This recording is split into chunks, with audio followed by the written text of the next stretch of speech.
안녕하세요. 저는 경기도에 살고 있는 30대 여자입니다. 저는 치과에서 페이 닥터로 일하고 있어요. 오늘은 오전 진료만 있는 날인데 진료를 끝내고 사연을 듣다 문득 저의 이야기도 들려드리고 싶어서 사연을 쓰게 됐어요. 긴 이야기가 될 수 있지만 잘 들어주세요. 잠시 집안 이야기를 하자면 부모님이 다 살아계신 남편과는 달리 부모님은 제가 어렸을 때 이혼하셨고 전 엄마가 키워주셨어요. 하지만 엄마와 보낸 시간은 길지 않았죠. 제가 중학생이 되던 해에 갑작스러운 심장 발작으로 인해 손 쓸 틈도 없이 돌아가셨거든요. 그때부턴 할머니와 이모가 저를 돌봐주셨고 할머니가 돌아가신 후론 이모가 결혼까지 하지 않으시고 저를 친딸처럼 애지중지 키워주셨어요. 사실상 전 고아였지만 이모의 넘치는 사랑을 받으며 고아라는 서러움 없이 잘 자랄 수 있었어요. 전 치과 의사가 되었고 선배 병원에서 페이 닥터로 지내고 있었죠. 그러던 어느 날 친구가 불러 나갔는데 그곳엔 친구의 지인들이 있더라고요. 그 자리에 남편이 있었고 대학 교수님이라고 하더군요. 첫 느낌은 나쁘지 않다 정도였어요. 술 한잔하며 이야기하다 보니 말이 잘 통한다고 느꼈고 남편 역시 그렇게 느꼈는지 자리가 끝날 때쯤 저에게 연락처를 물어보더군요. 저 역시 남편이 괜찮았던지라 연락처를 주었고 그렇게 연락을 주고받던 저희는 연애를 시작하게 되었습니다. 연애가 길어지니 자연스럽게 결혼 이야기가 오갔고 어머님 눈에는 고아인 제가 당신 아들보다 모자라도 한참 모자란다고 생각하셨는지 계속 트집을 잡으시더라고요. 워낙 사소한 것으로 잡힌 트집이라 자세히 기억도 나지 않네요. 아무튼 어머님은 계속 시비 가득한 트집을 잡으셨고 남편이 그럴 때마다 끊임없이 저의 편이 되어주며 저를 보호해 주었어요. 고아인 것이 전염병도 아닌데 생트집을 잡아대는 어머님을 보며 결혼은 망설이지 않았다면 거짓말이겠죠.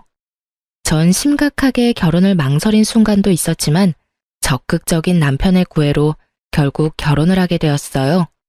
어머님은 여전히 절 탐탁지 않아 하셨어요. 가끔 주말에 시댁에 가는 날이면 오직 남편만을 지켜 세우느라 바쁘셨고 전 무시하기 일쑤였죠. 그날도 오랜만에 시댁 방문을 했고 전 갑자기 감기 기운이 올라 다른 때보다 컨디션도 좋지 않고 조금 날이 서 있었어요. 우리 교수님 오셨어? 어디 아픈 데는 없지? 네, 없어요. 전 괜찮은데 이 사람이 감기 기운이 있어서 컨디션이 안 좋아요. 오늘은 식사는 안 하고 그냥 갈게요. 감기? 그러면 쟤는 빼고 오지 그랬어. 아이 정말 안 되겠어. 아들, 넌 오늘 집에서 자고 가고 쟤는 얼른 집에 보내.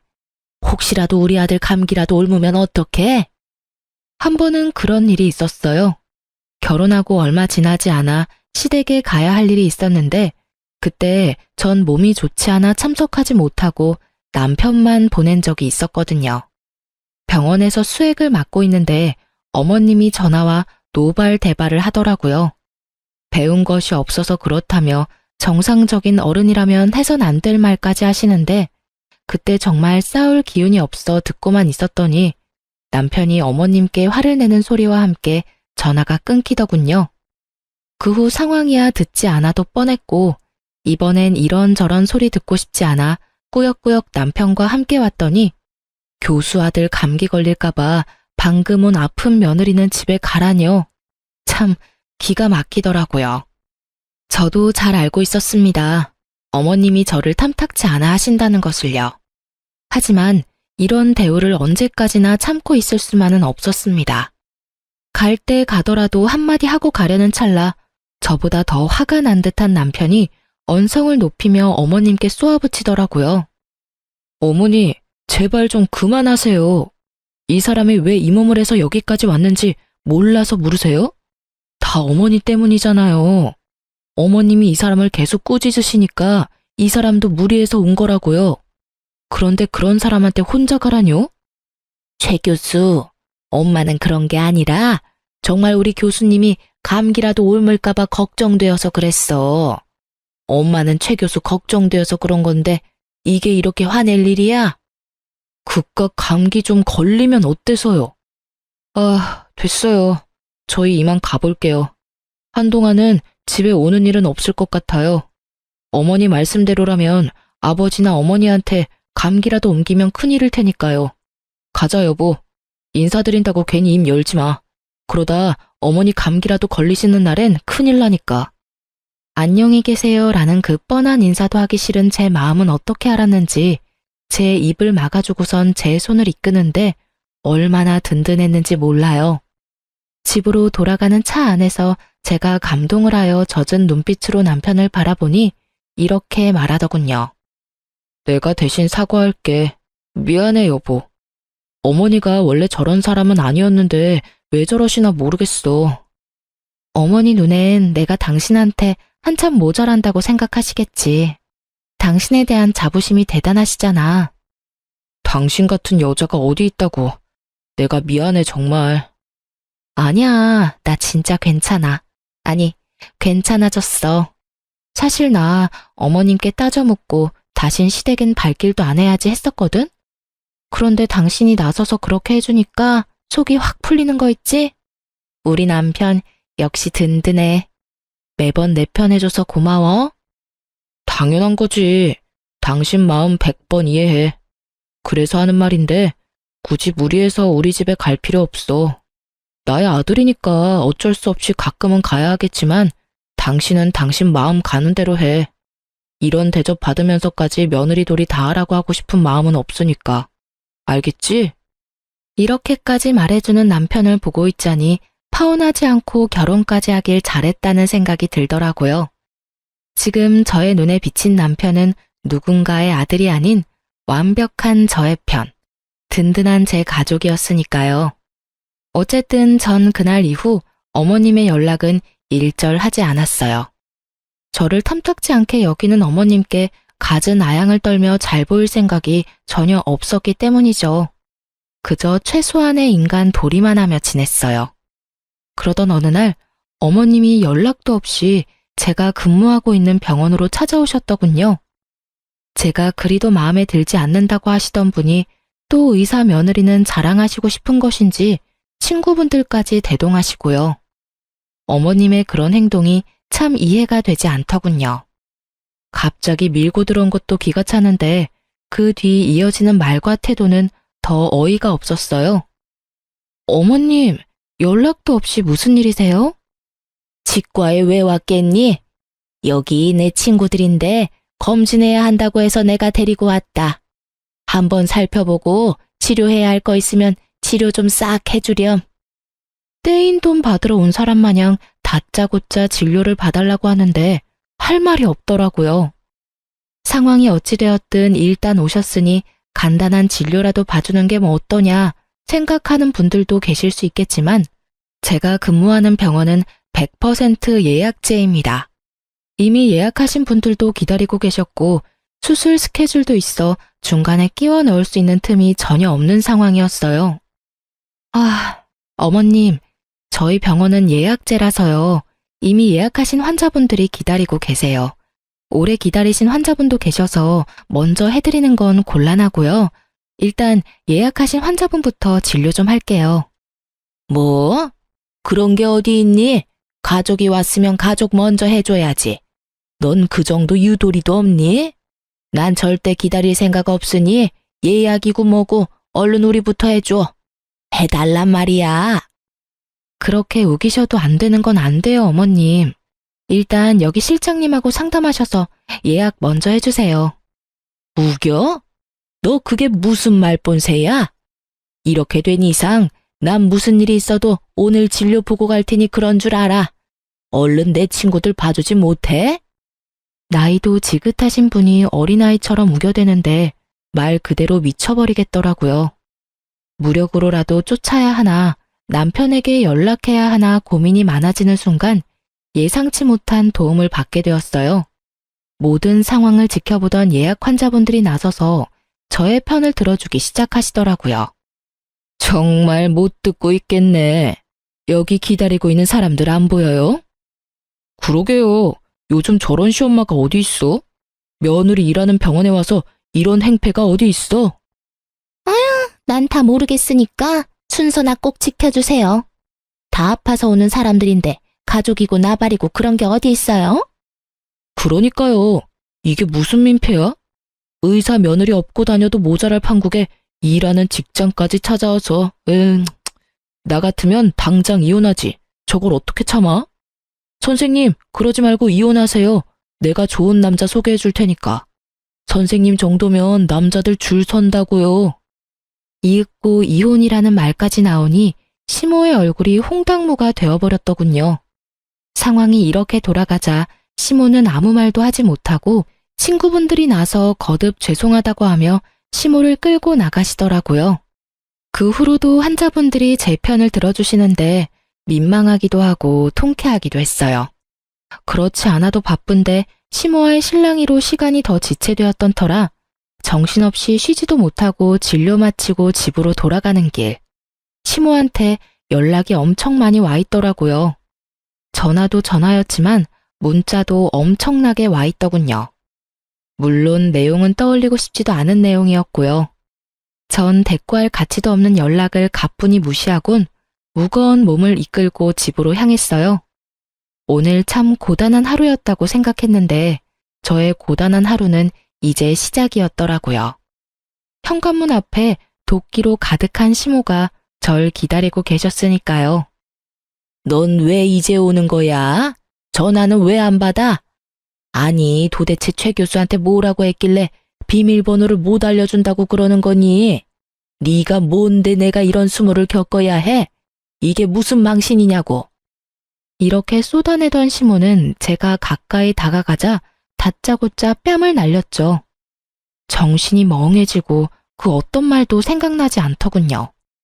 그때 시모 입에서 제 정신을 깨워줄 말들이 쏟아져 나오기 시작했어요. 이런 버르장머리도 없는 년. 네가 감히 내 친구들 앞에서 내 망신을 줘? 그깟 이빨 좀 봐주는 게 뭐가 그리 힘들다고? 이래서 부모 없는 것들은 티가 난다니까. 괜히 내가 널 싫어한 게 아니라고. 네가 그렇게 본데 없이 굴면 하늘에 계신 네 부모만 욕먹는다. 내가 너 이렇게 못 배운 티 낼까봐 널 받아들이기 싫었어. 알겠니? 내 친구들 앞에서 무슨 망신이야? 그간 쌓아왔던 내 위신이 한 방에 무너져 내렸어. 너 어떻게 책임질 거야? 그걸 왜 제가 책임지나요? 애초에 어머님이 무대포로 밀고 들어오셔서 이 사달이 났잖아요. 그리고 여기서 왜 저희 부모님을 들먹이세요? 그럴 자격이 있다고 생각하세요? 이것 봐. 이 순간에도 눈 똑바로 뜨고 말 대꾸하는 꼴이라니. 되먹지도 못한 것이 독하기까지 해. 눈물 한 방울 흘리지 않고 어른 노려보는 것 좀 봐라. 그렇게 노려보면 내가 무서워할 줄 아니? 왜 네 부모를 들먹이냐고? 내가 불쌍해서 그런다.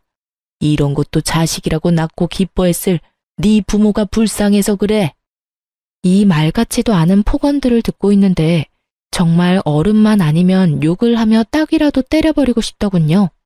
머리 끝까지 화가 올라 온몸이 부들부들 떨리면서 이성의 끈이 끊기려는 순간 다급히 다가오는 발소리가 들렸고 이내 제 앞을 막아서는 남편의 뒷모습이 보이더라고요. 그리곤 정신을 차렸을 땐 절규 소리와 함께 남편의 손에 끌려가는 시모 모습이 보이더군요. 무슨 잘못을 했을까? 도대체 무슨 잘못을 했길래 뺨까지 맞고 이런 말까지 들어야만 했을까? 이런 생각들만 가득했어요. 도무지 이해되는 것이 단 하나도 없었죠. 전 옷도 갈아입지 못한 채 소파에 멍하니 앉아 있었고 남편이 들어오더군요. 여보, 괜찮아? 어디 봐봐. 여기지? 많이 아팠지? 여보, 나 진짜 이해가 되지 않아. 내가 그렇게 잘못한 거야? 이런 취급을 받을 만큼? 아니야, 절대 아니야. 그런 생각은 하지도 마. 당신 잘못은 조금도 없으니까. 앞으로 우리 집엔 가지도 말고 오는 연락도 받지 마. 아예 차단해버려. 맞은 데는 어때? 아, 진짜 너무 속상하다. 내가 좀 더 일찍 왔어야 했는데 미안해. 남편의 걱정스러운 말을 듣고 있는데 그제야 눈물이 나더라고요. 한 번 터진 울음은 멈추지 않았고 남편의 품에서 한참을 울다 잠이 들었어요. 그날 이후 시댁에선 아무런 연락이 오지 않더군요. 남편의 말론 결국 모든 일들을 아버님께 말씀드렸다며 화가 많이 나신 아버님이 시모를 크게 혼내셨다고 하더라고요. 시모가 잠잠해지니 제 삶이 다시 평화로워지더군요. 평화롭다 못해 조용하기까지 했어요. 조용하면 사고 친다더니 그 말은 애들한테만 해당하는 이야기가 아니더군요. 전혀 예상치 못한 장르가 제 인생에 끼어들고 있었으니까요. 그날도 다른 날과 똑같은 날이었어요. 오전 진료만 있는 날이라 다른 날보다 이른 시간에 집에서 나섰고 그런 저에게 샌드위치까지 만들어 챙겨주는 다정한 남편. 모든 것이 완벽했어요. 진료가 시작되었고 그 환자분이 제 앞에 나타나기 전까지는요. 신규 환자로 병원을 찾은 그분은 어머님과 함께 오셨던 친구분들 중 한 분이었고 저에게 멋쩍은 듯 인사를 건네더군요. 잘 지냈어요?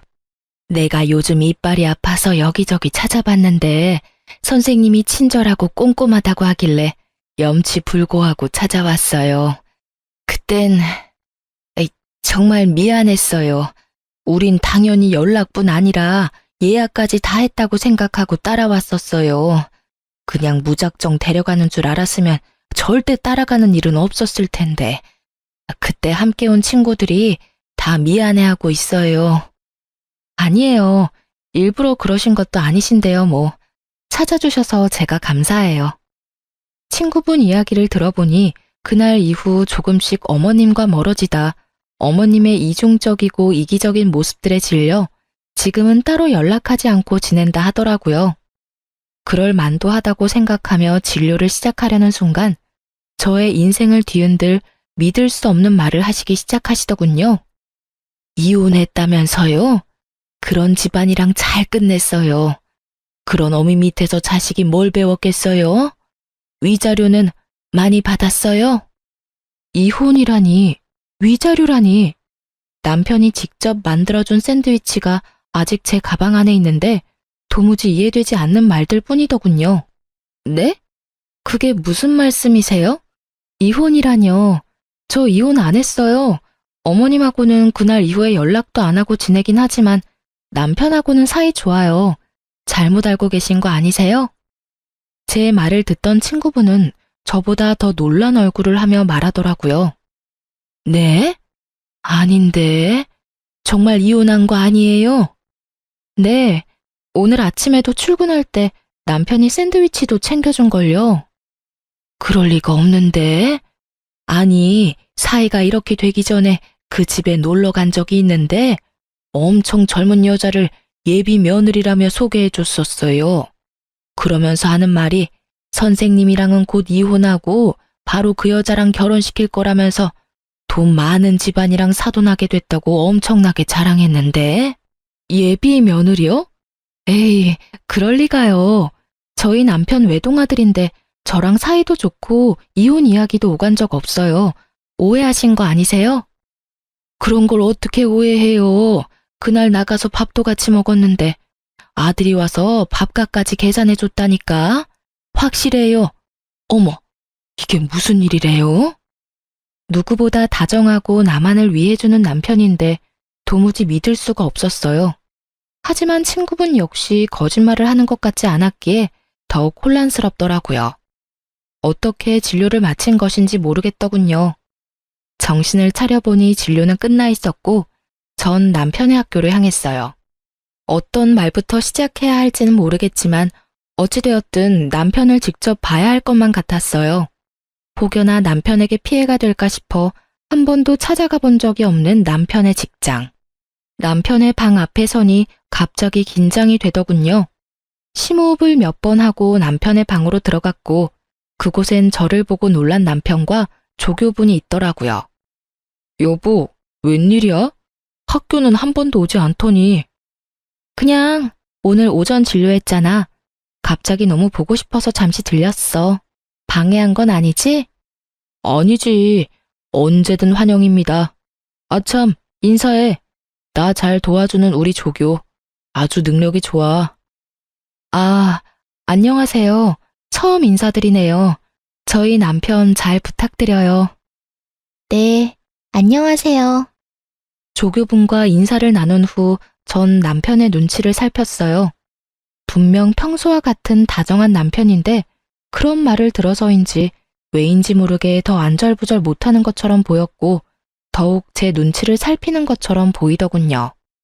그러면서도 내 남편은 그럴 리가 없다고 강하게 믿으며 집에서 보자고 말을 건넨 뒤 돌아서는 찰나 저의 마음은 무너져 내리고 말았어요.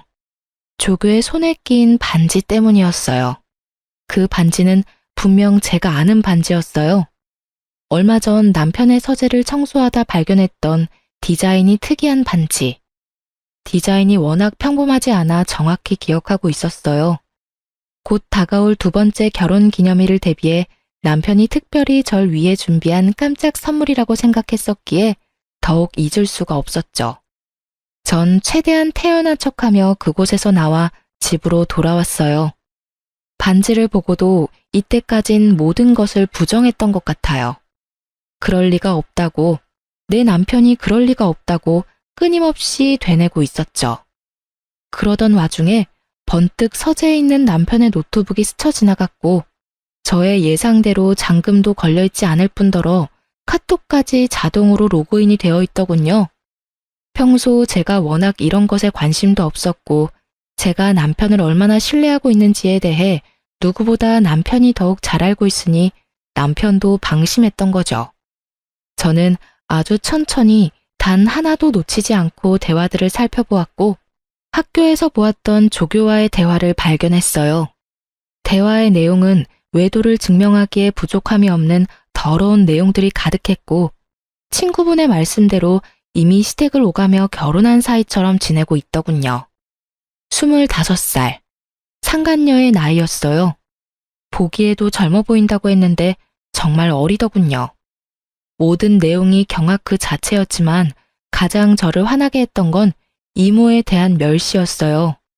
상견례 날 이모는 상견례 장소가 주차하기 힘든 곳이란 걸 아시곤 2대의 차 중 경찰을 끌고 오셨었고 그것을 본 남편이 이모를 대놓고 무시하고 있더라고요.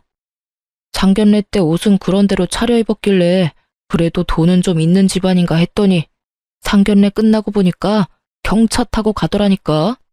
내가 얼마나 황당했는 줄 알아? 아마도 그 옷도 다 빌려 입었거나 짝퉁일 거야. 다시 생각해보니까 가방도 좀 조잡했던 것 같기도 하고. 그러게, 왜 그런 고아랑 결혼했어? 만나다 보니까 그렇게 됐지. 그렇게 없는 집인 줄 몰랐다니까. 그러면서 꼴에 치과 의사라고 콧대는 얼마나 높은지. 어머니는 어머니대로 날리고 와이프는 와이프대로 날리고 나도 중간에서 지쳤어.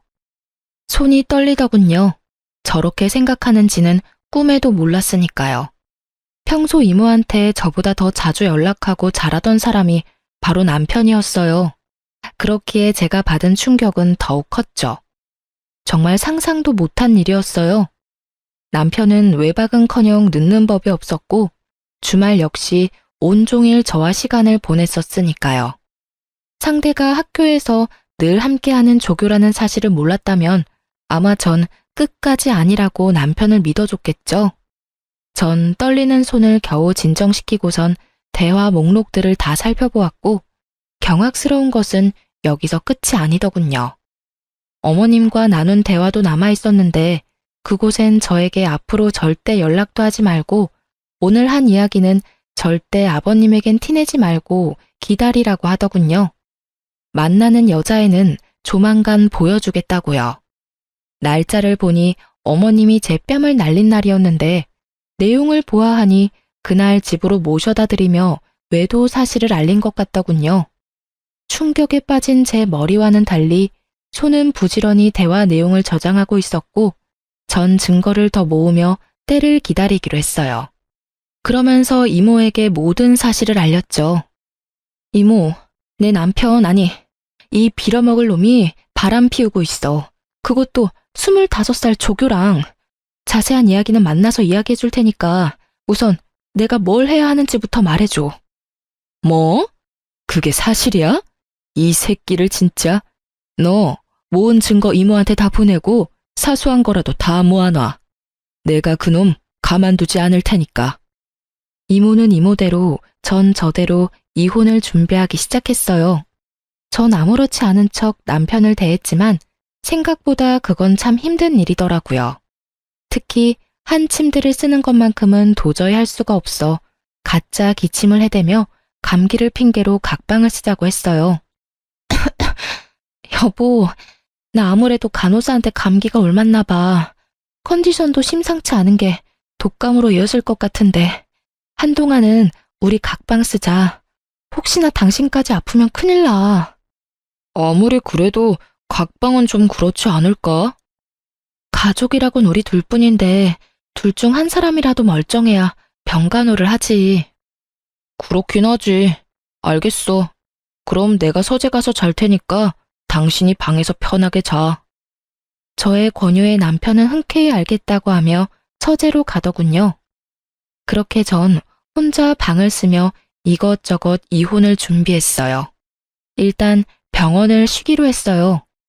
남편의 외도 사실을 알고 난 후 이런 어지러운 마음으로 환자를 볼 자신이 없어 선배이자 원장님께 상황을 잘 설명하고 한 달 동안 이혼 준비에 힘쓰기로 했어요. 외도로 인해 이혼을 준비하는 사연들을 들어보면 흥신소를 많이들 활용하시던데 전 그럴 필요도 없었어요. 상간녀가 친절하게 SNS에 다 올려주었으니까요. 올린 사진들을 훑어보니 남편과의 외도를 자랑하고 싶어 안달이 나 있더군요. 그래도 남의 시선이 신경 쓰이긴 했는지 남편의 얼굴만은 교묘히 가리긴 했지만 아는 사람이 보면 충분히 남편임을 알 수 있겠더라고요. 거기에다 예비 시댁, 예비 시어머니라며 어머님 얼굴 사진도 있더군요. 1년 가까이 된 것 같았어요. 남편과 만나기 시작한 기간이요. 집도 친구분에게 들은 것처럼 잘 사는 듯 했고요. 이 모든 것을 SNS 통해 다 알게 되었으니 굳이 흥신소를 거칠 필요가 없었겠죠? 어려서 그런지 거의 실시간급으로 사진들이 올라오는데 상간녀에게 고마운 마음마저 들더군요. 전 때를 기다리며 SNS를 계속해서 주시했고 올라오는 게시물을 통해 복수의 날이 정해졌죠. 그런 와중에도 남편은 변함없이 저에게 잘해주었는데 그런 모습이 더욱 소름이 끼치더군요.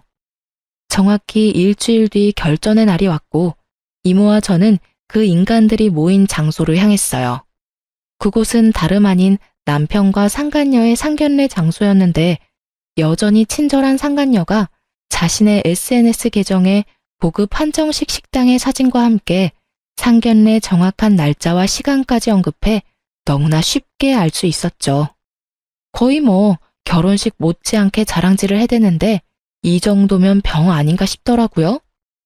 저와 이모가 문을 열고 들어가자 남편은 크게 당황한 표정이 역력하더군요. 그건 어머님과 상간녀도 마찬가지였고 단 한 사람, 아버님만이 이게 무슨 일이냐는 표정으로 말씀하시더라고요.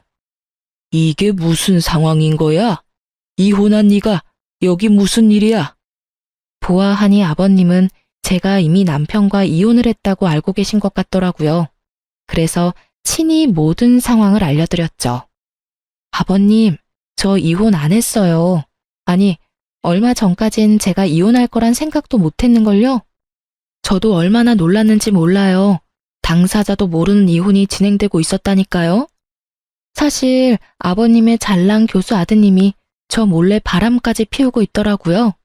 거기에다 저랑 결혼한 지 2년밖에 안 됐는데 저 여자랑 바람 피운 건 1년이나 됐더라고요.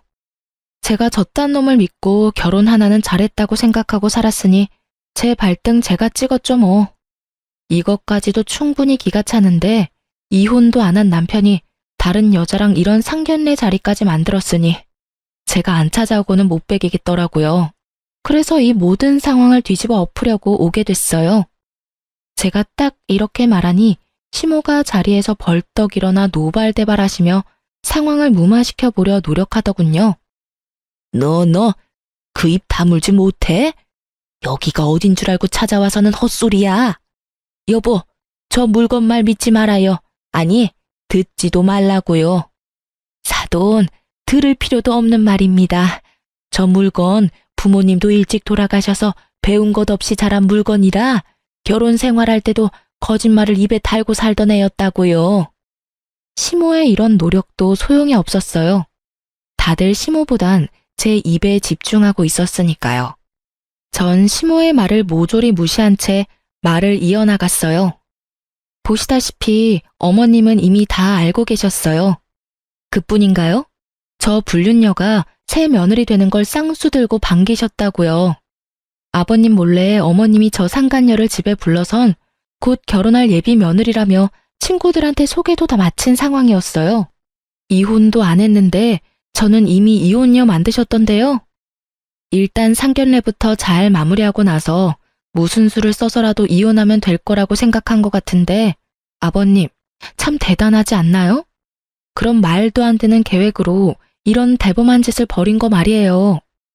제 말을 집중해서 들어주시던 아버님은 제 말이 끝나자마자 화를 내시기 시작했고 이내 상견례장을 박차고 나가버리시더군요. 이 말이 전부 사실이야? 아니에요, 여보. 제 말 좀 들어봐요. 아버지, 다 오해세요. 제발 진정 좀 하세요. 이런 인간 같지도 않은 놈이 감히 이딴 짓을 해? 이게 무슨 집안 망신이야? 두 사람 다 나한테 할 말이 많은 것 같은데 그 말들은 집에서 이야기하도록 하지. 여긴 두 사람이 저지른 일이니 두 사람이 알아서 해결하고 와. 그렇게 아버님이 떠나시고 남은 사람은 상간녀와 상간녀의 가족들, 그리고 저와 이모의 시선을 한 몸에 받고 있는 시모와 남편 놈뿐이었죠. 그렇게 저와 이모는 매서운 눈빛을 두 사람에게서 거두지 않았고 상견례 장소엔 정적만이 흐르고 있었어요. 그 순간 상간녀의 아빠가 다가와 이모에게 고개를 숙이며 인사를 건넸어요. 안녕하세요, 선배님. 오랜만입니다. 그래, 김 검사. 잘 지냈어? 아, 잘 지냈냐고 하기엔 상황이 좀 그렇긴 하네. 그러게요. 이런 상황이 선배님을 만나게 될지는 상상도 못했는데 제가 참 면목이 없습니다. 네, 사실 남편이 그렇게 무시하던 이모는 과거 검사였어요. 엄마가 돌아가시고 저를 맡아 키워주시던 할머니마저 돌아가시고 난 후 이모는 절 도맡아서 키워주셨고 제가 고등학교에 입학하던 해에 본격적인 공부 뒷바라지를 해주겠다며 일을 그만두셨던 거였어요. 그 후 변호사 사무실을 차리셨고 최소한의 의뢰만을 받으며 저에게 온 신경을 쏟아주셨었죠. 상간녀의 아빠는 그런 이모의 후배였어요. 사실 저도 이런 인연까진 몰랐던 터라 놀라웠는데 시모와 남편놈은 놀람을 넘어서 핏기가 사라진 얼굴로 냉수만 계속 들이키고 있더군요. 면목은 무슨, 미리 말 못해줘서 미안해. 사실 우리 조카가 김 검사 딸 사진 보여줄 때 진작 알았어. 김 검사 카톡에 딸 사진이 많잖아. 그래서 진작 알았는데 차마 미리 말을 못하겠더라고. 많이 놀랐지? 세상 참 좁아. 이렇게까지 엮이는 걸 보면 말이야. 그러게나 말입니다. 그런데 선배, 딸아이 말로는 집안끼리 격이 맞지 않아 자주 부딪히다 이혼까지 하게 됐다고 하던데 이해가 잘 되지 않네요. 선배네 집이 격이 맞지 않을 리가 없을 텐데요. 아, 그게 나 한동안 백수로 지내고 있을 때 우리 조카가 결혼했었거든. 조카 시집도 간다고 하고 이제 의뢰나 왕창 받아볼까 해서 사무실 이전 준비하면서 놀고 있을 때라 내 직업이 뭔지 몰랐을 거야. 거기에다가 상견례 자리에 경찰을 끌고 갔더니 그 모습을 보고 가진 것 없는 집안이라고 생각했겠지. 아무리 그렇다고 한들 바람 피우는 것도 어이가 없는데 뭐? 우리 조카가 이혼을 해? 내가 지금 어떤 마음으로 저 인간을 살려두고 있는지 김 검사는 상상도 안 될걸? 충분히 상상되는걸요. 저도 지금 생각 같아선 어디 하나 분지르고 싶은 걸 겨우 참고 있으니까요. 이모의 말대로 이모는 사무실 이전을 위해 잠시 쉬고 있었고 빈 사무실만 본 남편은 이모가 작은 사업을 하다가 그마저도 망했다고 저에게 한마디 물어보지도 않고 혼자 지레짐작했던 것이었죠. 거기에다 상견례 자리에 경차까지 끌고 갔으니 그 짐작에 확신했던 것이었어요. 살벌한 두 사람의 대화는 계속되고 있었고 대화를 가만히 듣고 있던 상간녀의 엄마가 벌떡 일어서더군요.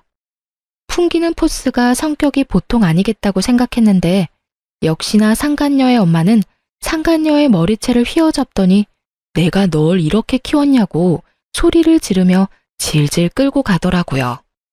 그 뒤를 나머지 가족들도 뒤따르며 남편을 죽일 듯이 바라보더군요. 특히 상간녀의 두 오빠의 눈빛이 아주 예사롭지 않았어요.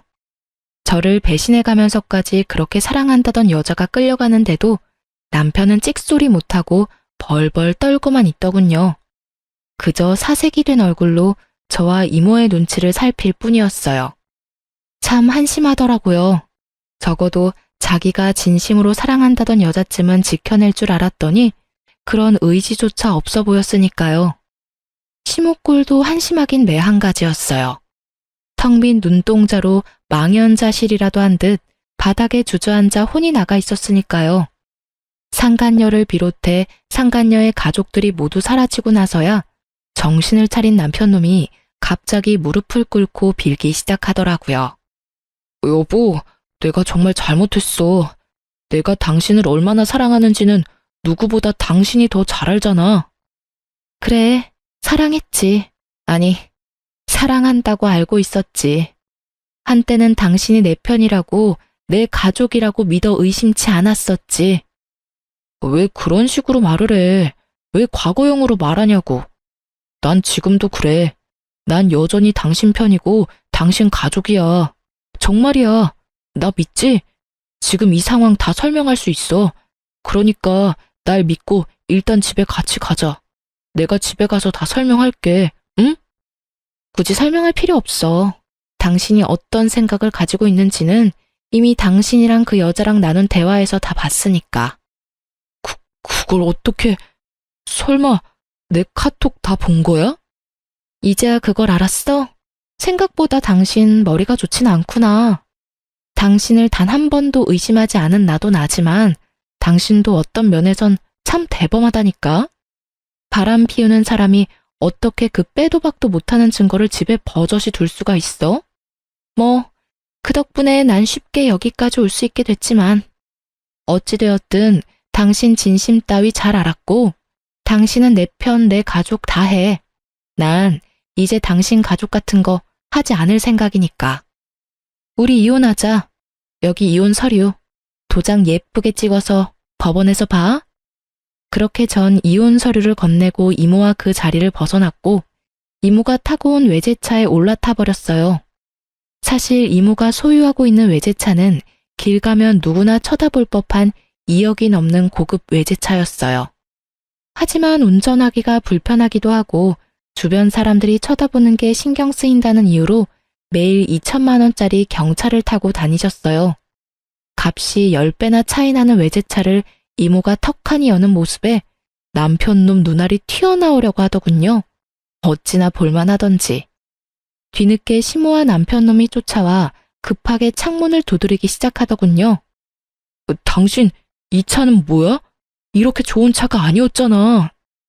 아, 그 당신이 중고차니 뭐니 하던 경차? 그것도 이모 차고 이것도 이모 차야. 우리 이모 차 2대 쓰셔. 왜 날 속인 거야? 이모님이 검사라는 사실도 그렇고 이 차도 그렇고 왜 나한테 말하지 않은 거야? 당신이 사실대로 다 말해줬으면 이딴 상황까지 오지 않았을 거야. 난 속인 적 없어. 당신이 묻지 않았잖아. 당신이 혼자 온갖 상상으로 우리 이모 거지 만들기 전에 단 한 번이라도 나한테 물어봤으면 난 다 말해줬을 거야. 내가 묻지 않는다고 아무 말도 하지 않는 게 말이 돼? 처음부터 날 속이려는 거였잖아. 묻지도 않는데 내가 왜 구구절절 설명해야 해, 굳이. 그렇게 억울해하지 마. 누가 보면 내가 당신 속이고 바람이라도 피운 줄 알겠어. 그리고 이왕 안 김에 한 가지 더 말해주자면 우리 이모 앞으로 받은 유산도 꽤 많아. 왜, 그 있지? 졸부. 우리 이모가 능력도 좋은데 졸부야, 졸부. 그러면 이만 가볼게. 법원에서 보자.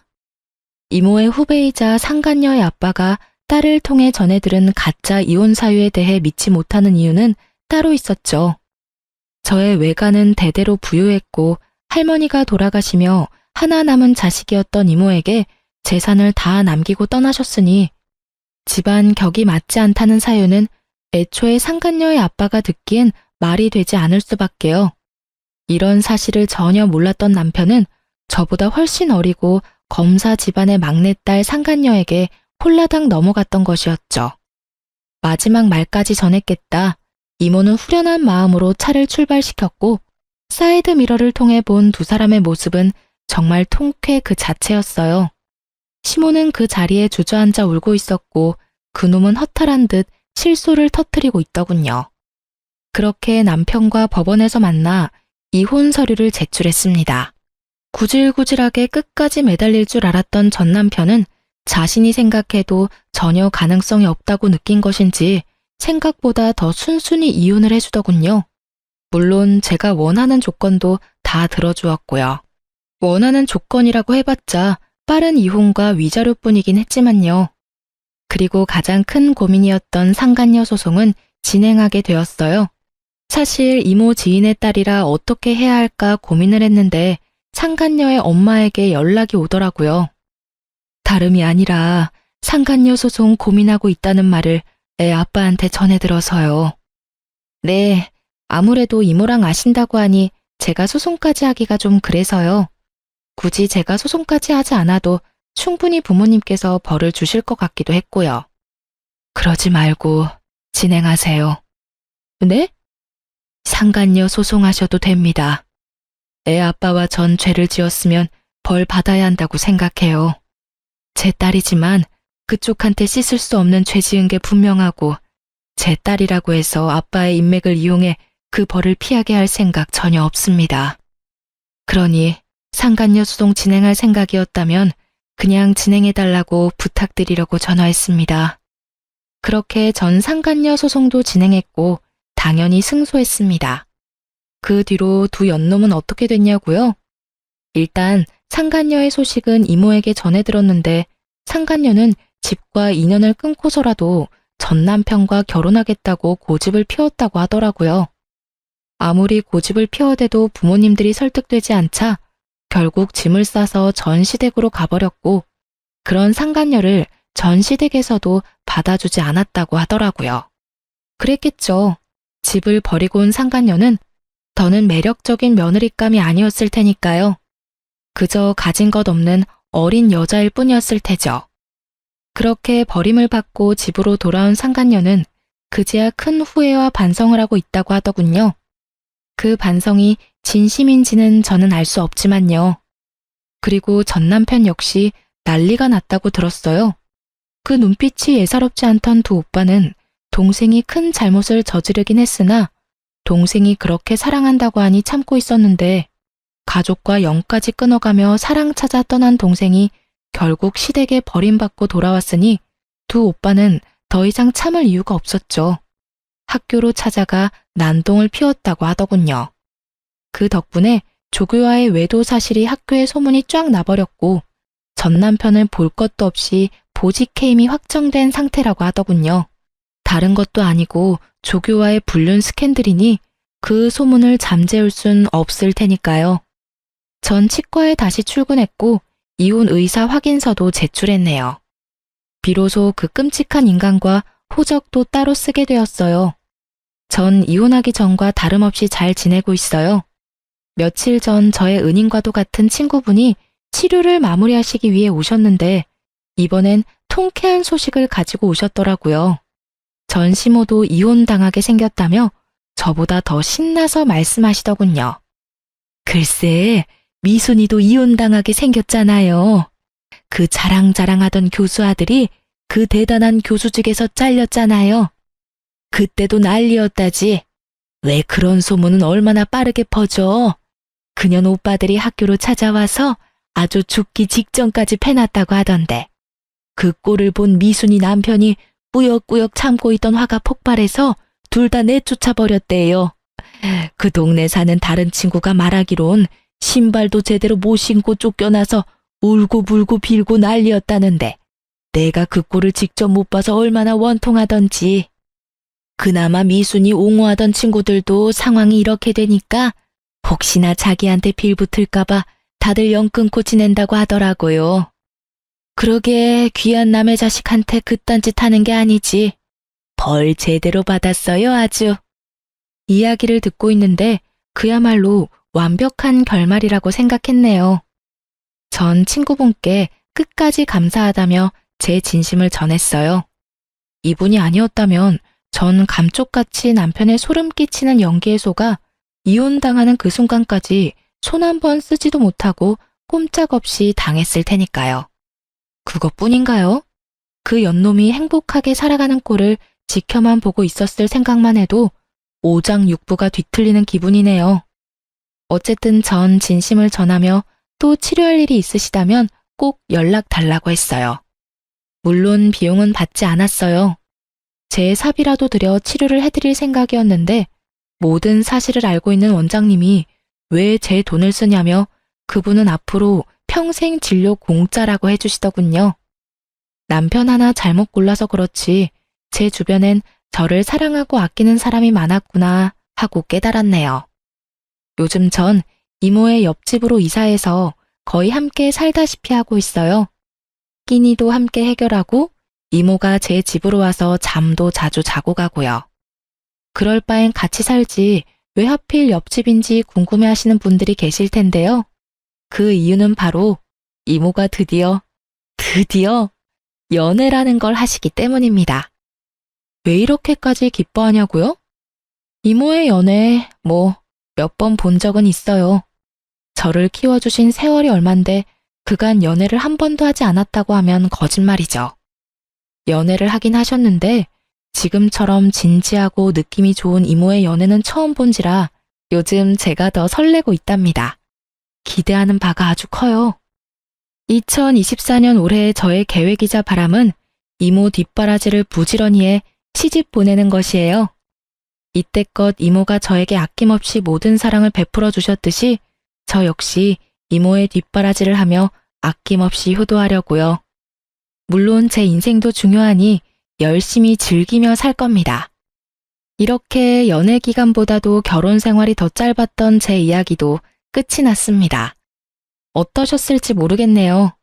어쨌든 저의 긴 사연 함께 해주셔서 감사합니다. 저는 물러가 볼게요.